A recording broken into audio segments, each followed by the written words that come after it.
3 years later, the American people elected Republican James Garfield president. Garfield understood how the economy was being manipulated. As a congressman, he had been chairman of the Appropriations Committee and was a member of Banking and Currency. After his inauguration, he slammed the money changers publicly in 1881. Whoever controls the volume of money in any country is absolute master of all industry and commerce. And when you realize that the entire system is very easily controlled, one way or another, by a few powerful men at the top, you will not have to be told how periods of inflation and depression originate. Unfortunately, within a few weeks of making this statement, on July 2nd of 1881, was assassinated.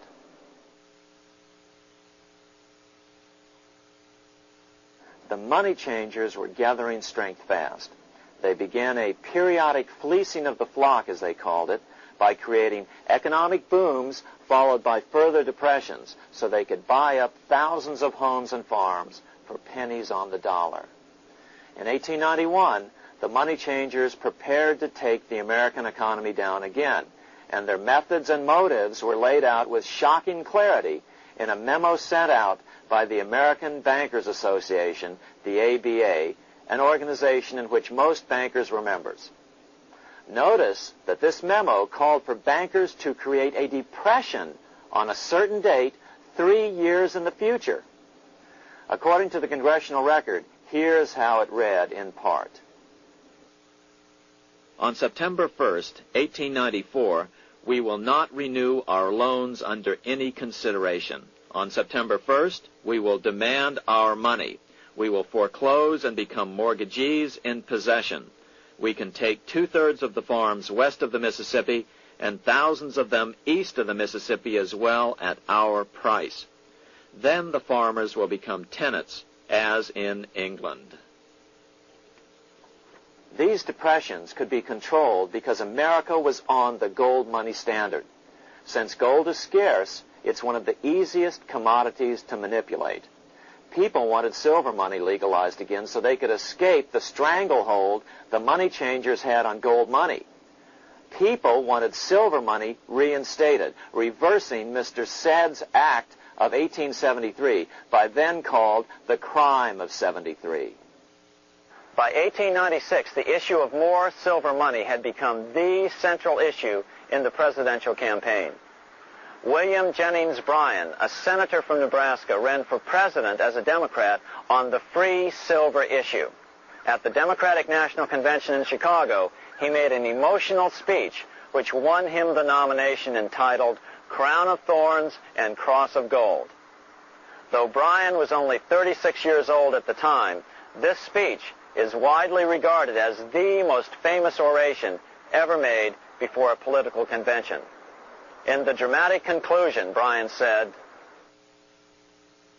"We will answer their demand for a gold standard by saying to them, you shall not press down upon the brow of labor this crown of thorns, you shall not crucify mankind upon a cross of gold." The bankers lavishly supported the Republican candidate, William McKinley, who favored the gold standard. The resulting contest was amongst the most fiercely contested presidential races in American history. Bryan made over 600 speeches in 27 states. The McKinley campaign got manufacturers and industrialists to inform their employees that if Bryan were elected, all factories and plants would close and there would be no work. The ruse succeeded. McKinley beat Bryan by a small margin. Bryan ran for president again in 1900 and in 1908, but fell short each time. During the 1912 Democratic Convention, Bryan was a powerful figure who helped Woodrow Wilson win the nomination.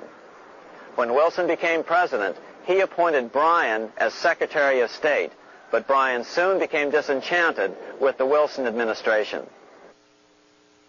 Bryan served only 2 years in the Wilson administration before resigning in 1915 over the highly suspicious sinking of the Lusitania, the event which was used to drive America into World War I. Although William Jennings Bryan never gained the presidency, his efforts delayed the money changers for 17 years from attaining their next goal, a new privately owned central bank for America.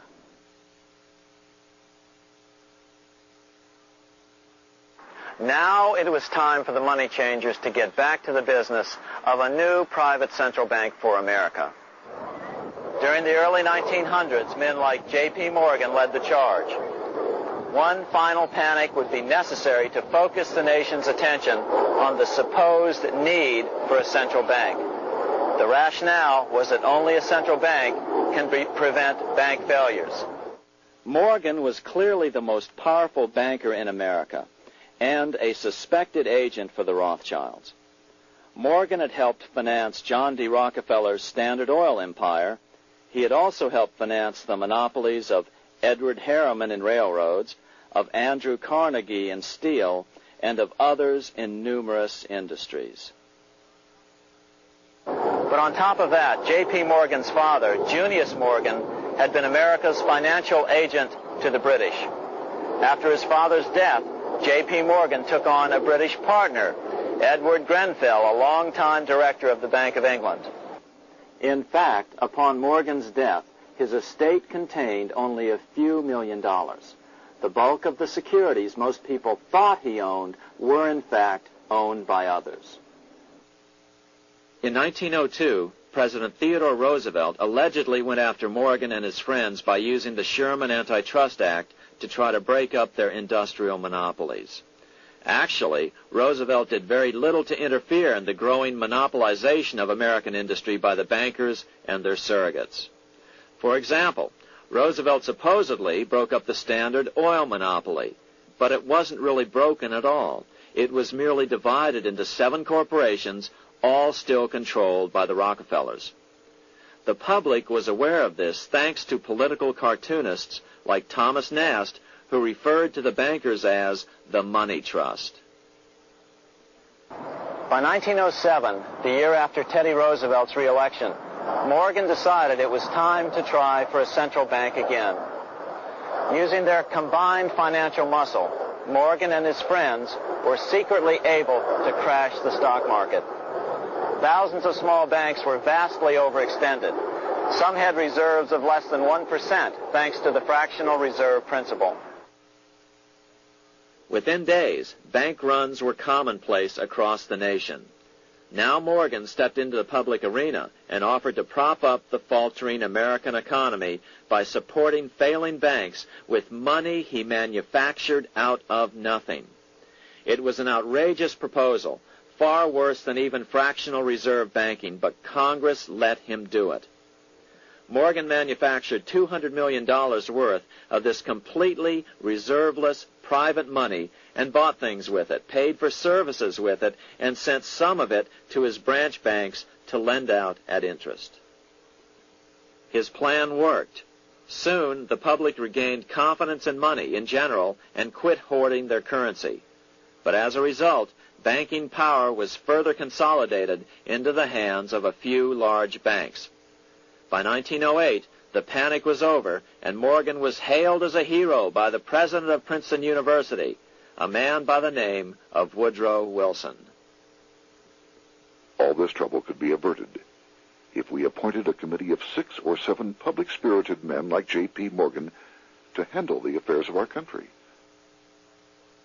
Economics textbooks would later explain that the creation of the Federal Reserve System was the direct result of the panic of 1907. Quote, "With its alarming epidemic of bank failures, the country was fed up once and for all with the anarchy of unstable private banking," close quote. But Minnesota Congressman Charles A. Lindbergh Sr., the father of the famous aviator Lucky Lindy, later explained that the panic of 1907 was really just a scam. Those not favorable to the money trust could be squeezed out of business, and the people frightened into demanding changes in the banking and currency laws which the money trust would frame. So, since the passage of the National Bank Act of 1863, the money changers had been able to create a series of booms and busts.